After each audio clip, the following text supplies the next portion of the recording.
déjà, dans la cuisine, ce qu'on peut voir, c'est que vous avez l'air de prioriser les matériaux naturels. Bien, pas mal la maison au complet, je te dirais. Oui, là. c'est ça. C'est presque tous des matériaux bruts. Je fais souvent la blague. Ou... Ça, c'est de l'ardoise. Ouais. De l'ardoise, OK. Ouais. Mais tu sais, souvent, je me dis que si la maison était vraiment laissée elle-même, elle se décomposerait en peu de temps, là, comparativement à une maison plus moderne. Elle pourrait devenir un compost. Oui, C'est complètement. merveilleux. Complètement. C'est magique, ça. Ouais. Fait que même pour traiter le bois, tu sais, là, on est dans une cuisine, il n'y a pas de vernis ou... est-ce que vous avez quand même huilé? Oui, huilé. Fait que huile de brasin, j'imagine? Pour le comptoir, là, oui. Ouais. OK. Sinon, beaucoup d'huile de lin pour le plancher, puis pour toutes les fenêtres, puis les portes en bois. Oui, le plancher, je n'ai pas détecté. C'était quoi comme matériel? C'est un plancher d'argile. Ah ouais. Ouais. Il y a une slab de béton en dessous, mais on a rajouté une couche d'argile là, qu'on a vraiment appliquée à la truelle. Un beau 500 heures. Ah mon Dieu, OK. Ouais. Puis la texture, pas la texture, mais la couleur... La couleur, ça, c'est des oxydes de métaux. On avait pris différentes couleurs d'oxyde, puis on a mélangé les poudres qu'on a comme appliquées un petit peu partout, parce qu'on n'était pas sûr de ce qu'on voulait puis de ce que ça donnerait. Puis après ça, on a roulé avec de l'eau, puis c'est ce que ça a donné. Ça s'est comme tout mélangé, puis ça donne une espèce de rouge... C'est très beau. Rouge-brun, rouille un peu, là, ouais. C'était vraiment pensé, j'imagine, de mettre comme plein de masse thermique comme ça au milieu de la maison pour diffuser la chaleur. Mais j'avais déjà entendu parler des foyers de masse, puis je trouvais ça extraordinaire comme concept. Puis là, en plus, il est double face, fait que on a la lumière des deux côtés quand on fait le feu. Puis la deuxième chambre de combustion, bien, pendant le feu, ça se trouve être vraiment juste la deuxième chambre de combustion, puis les flammes, ils viennent tourner. Mais une fois que le feu est terminé, je peux l'utiliser comme un four. Fait que l'hiver, toutes mes mijotés, je peux les faire là-dedans. Ah ouais. Ouais. J'ai vu aussi l'escalier qui est comme... on le remarque assez facilement. C'est-tu un arbre, ça? Oui. Qui était là, genre? C'est un pin du Témis, ouais. Ah ouais. Qui était trop gros pour les scieries. Fait qu'il n'était pas là, exactement à cet endroit-là. Vous l'avez... Non, c'est ça. Il a été déposé là par une grue parce qu'il était trop gros pour la scierie chez France Lefebvre. Ils ne pouvaient pas le scier.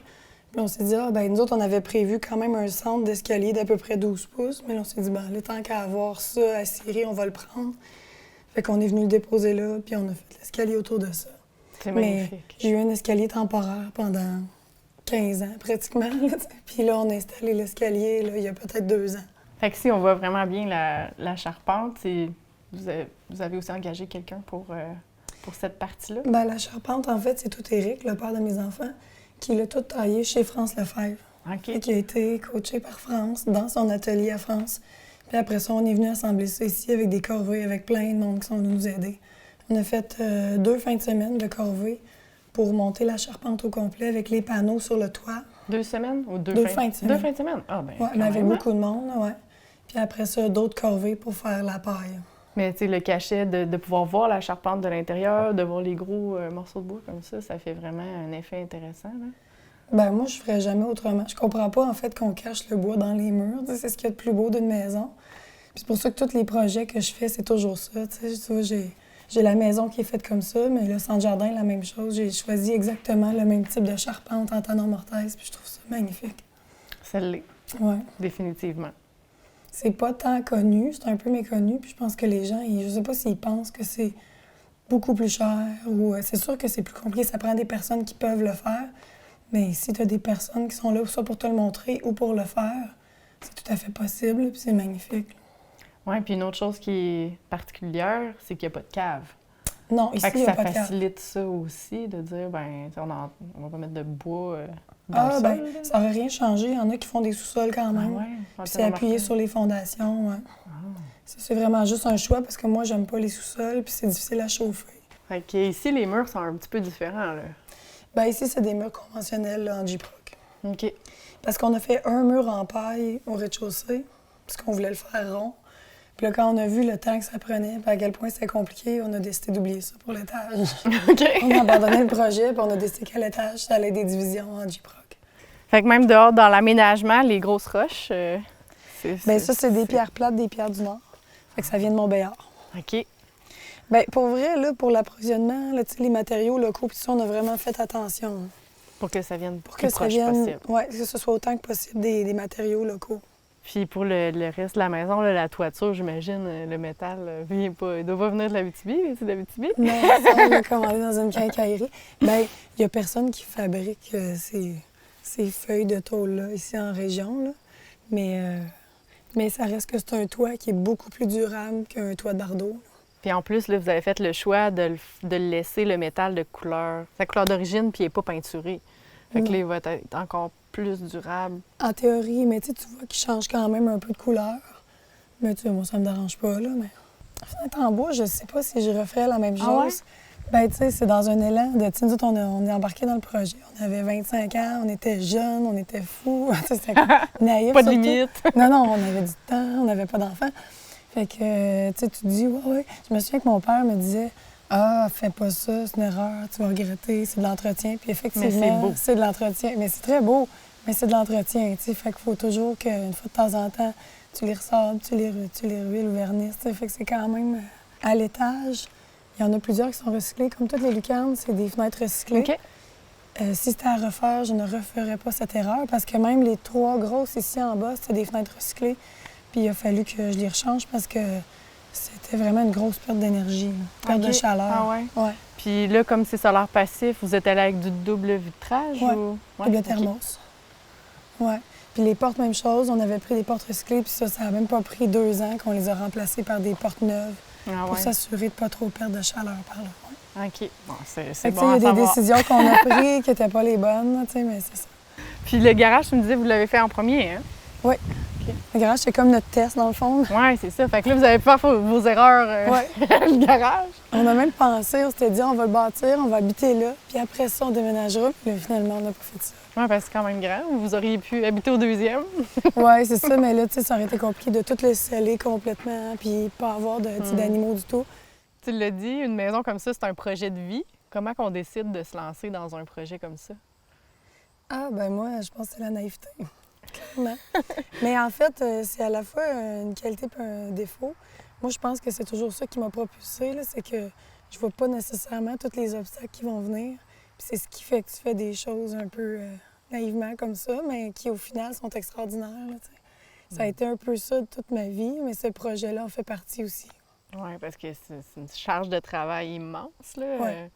Que tu peux pas imaginer avant de le faire, t'sais. Quand tu es dedans, que tu réalises, OK, c'est beaucoup plus gros que je pensais. Mais une fois que c'est terminé, après ça, bien terminé. C'est pas vraiment terminé, c'est un projet de vie, là. Mais presque terminé, mais là, c'est génial. Là. Ça correspond exactement à ce que tu voulais. Parce que des fois, là, on va faire des choix qui sont plus rapides ou qui vont aller plus vite. Mais c'est pas nécessairement ce qu'on veut réellement. Tandis qu'on prend le temps de choisir ce qu'on veut, mais qu'on met beaucoup de temps pour y arriver, bien là, après ça, le résultat est encore plus satisfaisant. Puis c'est sûr que dans l'objectif d'une maison écologique, on veut qu'elle soit durable. Oui. Fait que, on veut prendre le temps et réfléchir, puis choisir bien les matériaux, puis que... Oui, c'est ça. C'est pas un flip, là. On fait pas ça pour la revendre. Non, c'est ça. Le gros de cette construction-là, ce qui est différent, c'est justement l'isolation. C'est quoi Comment vous avez fait le choix d'aller vers... Bien, moi, en fait, c'est que j'avais fait un jury avec Luc Castonguay qui m'avait parlé d'un projet de construction sur lequel il avait travaillé à La Motte. Il m'avait dit « faudrait que tu ailles lire là-dessus, c'est vraiment intéressant. » Au moment où nous, moi et Éric, le père des enfants, on regardait pour se bâtir.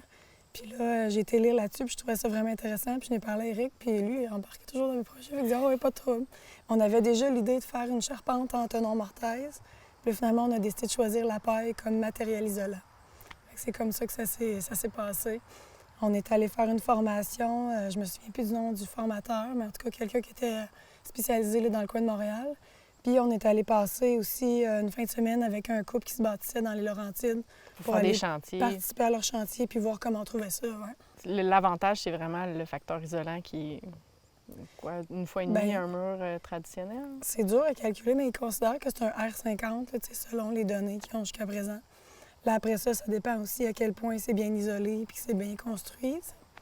Mais c'est vraiment des ballots de paille de 2 pieds de large. Puis c'est ce qui fait que c'est aussi efficace, c'est que c'est un mur qui est très épais, avec un crépi de chaque côté.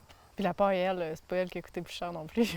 Non, les ballots, ils nous coûtaient, je pense, à peu près 3 $ du ballot à l'époque. Puis c'est de la paille d'orge. Puis on a pris ça d'un fournisseur là, qui était pas si loin ici en Ontario, le monsieur Presso.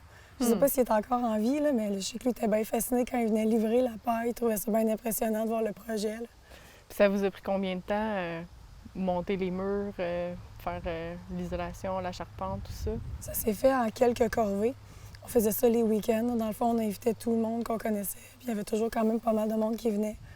Fait qu'on a commencé par faire toute la charpente avec les panneaux de toit qui ont été montés là à la grue. Puis après ça, bien, ça a été de monter la paille puis de faire le crépi aussi, là, la base de barbotine là, qu'on appelle autour. Là. OK. Fait que ça, on faisait ça avec des corvées. Ça a pris combien de temps avant que ça soit habitable? Ah, ça a pris une grosse année et demie. Ouais, une grosse année et demie, même quasiment 2 ans. Parce que le problème qu'on a eu, entre autres, c'est que les planchers, comme je te disais, ça a pris à peu près 500 heures juste faire l'argile. Ça a été très long, plus long qu'on aurait pensé. Puis quand on a voulu sceller les planchers avec l'huile de lin, on pensait pas que ça allait prendre autant de temps à sécher. Fait qu'on y a eu un délai entre le moment où on est sorti de notre appartement puis le moment où on pouvait rentrer ici. Fait que quand on est rentré au début, les planchers n'étaient pas sèches. Puis là, il fallait marcher avec des crocs. Là, quand on était obligé de juste comme passer pour monter. Puis tout notre stock avait été monté à l'étage. Puis moi, j'étais enceinte là, de quasiment 9 mois. Puis j'avais ma plus jeune, bien ma plus vieille à ce moment-là. Fait que ça a été vraiment intense. Bien, c'est ça que on réalise pas toujours, c'est que même quand on construit, faut qu'on continue à vivre dans notre maison. Là. Fait que souvent, c'est ça qui est comme la charge de travail là, qui vient avec. C'est que tu habites dans un chantier pendant plusieurs années. Là, fait que faut que tu sois prêt à vivre ça. Là. Non, on est rentré, on n'avait pas d'eau chaude, j'avais pas de comptoir, j'avais pas d'armoire, avec un enfant de 2 ans, mettons, au début, puis un bébé naissant, là, c'était un peu intense. C'est clair. Mais on tripait, là, puis on était bien, comme 2 jeunes qui trippent, là. Oui, puis le résultat, on s'entend qu'il en vaut la peine, là. C'est magnifique, puis de pas en avoir beaucoup des maisons comme celle-là. Non, il n'y en a pas beaucoup. Bien, en fait, il y en a une aux Richard, sur la 117, que j'ai jamais été visiter. On l'a croisée en s'en venant. Oui, c'est ça. Un jour, je vais l'avoir. Puis il y en a un petit peu à la motte aussi. OK. Mais je pense que c'est pas mal tout. Puis là, tu me parlais aussi que la maison est solaire passive. Oui. Donc là, les fenêtres ont été choisies, la position des fenêtres, la grandeur des ouvertures, j'imagine, en fonction du soleil, du nombre d'heures d'ensoleillement. C'est surtout le débord de toit, dans le fond, là, pour faire en sorte que l'été, le soleil est coupé par le toit, mais que l'hiver, le soleil est plus bas, donc il rentre à l'intérieur, puis ça vient chauffer le plancher. Sinon, ben là, tu m'as parlé aussi de la proximité des matériaux. Oui. Fait que ça, c'était quelque chose, tu sais, dans la conscience écologique de la maison. C'était toujours autant que possible des matériaux bruts, là, tu sais, nobles. Du bois, de la pierre, de la roche, tout ça. Sinon, c'est que ce soit le plus près possible. Puis idéalement, bien, justement, que ce soit biodégradable. Là. C'est un gros projet, mais là, si tu avais à recommencer là, demain matin, s'il y a des gens qui nous écoutent qui ont envie de se lancer dans un projet comme ça, qu'est-ce que tu aurais fait différemment? Bien, j'aurais été avec une forme plus simple, pas de lucarne. C'est vraiment quelque chose de plus comme un monopente pour éviter justement les joints, la complexité, réduire les coûts aussi. On aurait commencé par faire le muret de pierre tout le tour de la maison, qui a été fait par après parce que l'eau percolait le long du crépi. Fait que ça, c'est quelque chose que je ferais différemment. J'aurais pas recyclé des fenêtres et des portes. J'aurais acheté quelque chose de bon. Puis j'aurais peut-être mis, des fois, je pense, là, des fenêtres en aluminium pour éviter d'avoir à les entretenir à long terme. OK. Si les fenêtres de bois, bien, c'est sûr qu'il faut les sabler puis les huiler. Fait que c'est quand même plus d'entretien.